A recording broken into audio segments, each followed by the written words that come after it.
5 ওয়াক্ত নামাজের পরে আল্লাহর নবী এই দোয়া করতে কখনোই ভুলতেন না।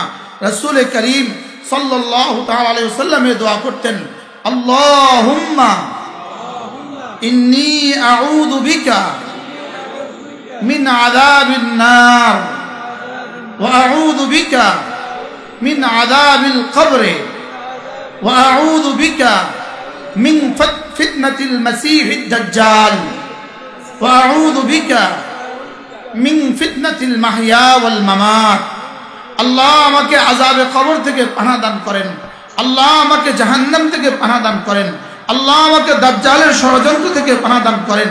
আল্লাহ দুনিয়াতে যত ফিতনা হইতে পারে, আখিরাতে যত ফিতনা হইতে পারে, দুনিয়াতে যত শাস্তি হইতে পারে, আখিরাতে যত শাস্তি হইতে পারে, সমস্ত শাস্তি থেকে, সমস্ত ফিতনা থেকে, সমস্ত শাস্তির উপকরণ থেকে আল্লাহ আমাকে হেফাজত করেন।